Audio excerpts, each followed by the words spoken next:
Hi and welcome to JTU's Hyundai here at Shrewsbury.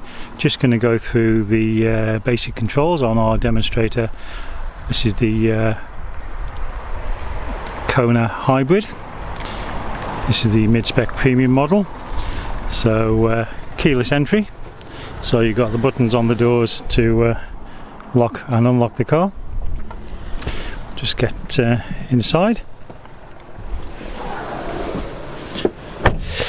Okay, so for those of you who are familiar with the Hyundai, it's a sort of familiar sort of cabin. In the driver's armrest you've got controls for the electric windows, the central locking, and also the door mirrors, left or right, and that's the touchpad you use to adjust it. Alright, just going to get out and show you the seat adjustment. Now the seat adjustment, again, fairly straightforward. You've got the bar underneath the seat there, which you pull up to move the seat backwards and forwards. You've got the handle here that you can pump up or down to adjust the seat height, and this here adjusts the backrest. This button here on the driver's seat, that adjusts the electric lumbar adjustment. Now the steering wheel is also adjustable. Got a little lever here, just fold that down, you can move it up and down, in and out, and then obviously just tighten it back up before you drive away. On the steering wheel, the horn is anywhere in the centre here. On the left hand stalk you've got your indicators and your lights. Now the lights are on the twisty bit on the end, so this model's got an automatic setting, so you can leave it on that, or you've got your side lights and headlights. Full beam, push it away, bring it back towards you to cancel your full beam. And then the opposite stalk you've got your wipers. Again, this model's got an automatic setting. You can vary the sensitivity of the sensor to most sensitive or least sensitive. And then the twisty bit on the end is the rear wiper. Right, start the car up. I say it's keyless, so foot on brake. You got your stop engine there, so just press the button, and then being a hybrid, it may start on the engine, it may start on electric. The symbol you're looking for is that green car with the two arrows underneath it. That means the car is ready to drive. As you can see, traditional layout, you got the speedometer on the right and the power gauge on the left, and then in the middle is the information screen. Also on the steering wheel, on these outer edges, you've got your cruise control and speed limiter. On the inner one you've got your trip computer. So again, on the information screen, if I move this up and down toggle switch here, as you'll see, just changes the display. So for example, if I want it on a digital speedo, I can leave it on that. This top button here, if I was to press that, again it just pages through the different menus. There we go, I'll pop it back on the main menu. On the left hand side of the wheel, again your audio control, so you can increase or decrease the volume. You've got your Bluetooth buttons there for your phone. So that's your phone, that's the increase or decrease the volume, and that will change you from radio to Bluetooth audio, depending on how you want to listen to your music, etc. This one here, if you've got your favourites stored, it will go through the various radio stations that you've got stored on the system. Heating controls, again nice and straightforward.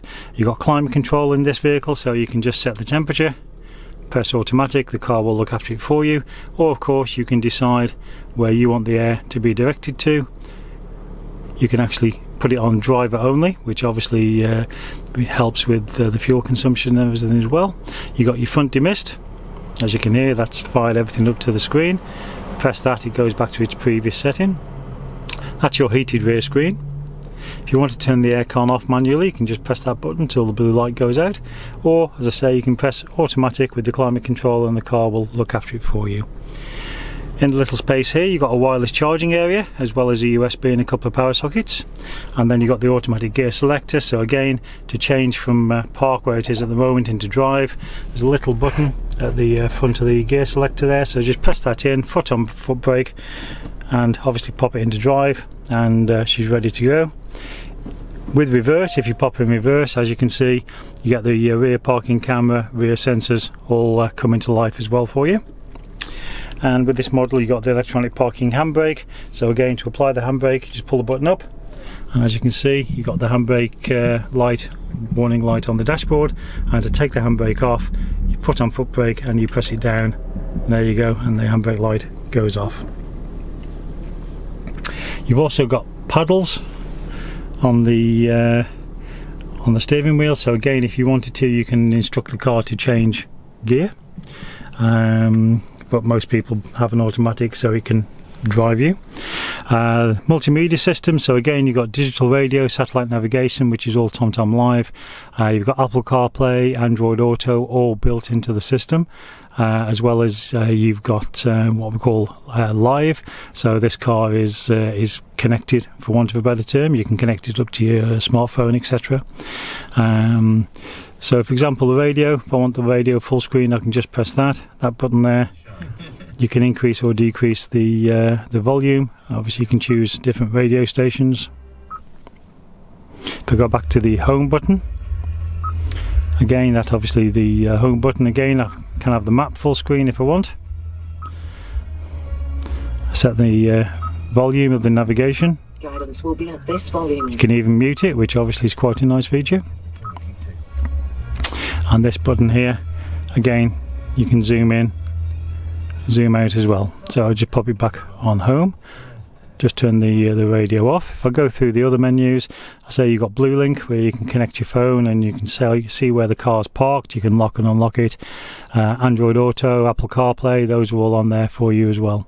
So bang up to date with the latest sort of customer needs in relation to the multimedia system. Now just turn the car off and we'll go over show you where the fuel filler is. I say this is a self-charging hybrid, so there's no need to plug it in. Great fuel economy, but it looks after itself. To open the fuel filler, just pull that lever there, and while we're there, your bonnet release is just down there.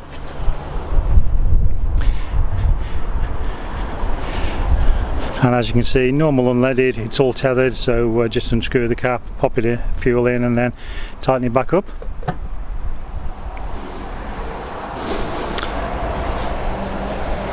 Now this car has also got lane departure, traction stability, all as standard, and also it's got the vehicle sound. So when it's running in hybrid mode, so electric around town, low speed, it will project a noise in front of the vehicle to warn pedestrians that the car's coming. So there we have it. Hope you enjoyed the sort of brief tour around our Kona hybrid, and we look forward to seeing you soon.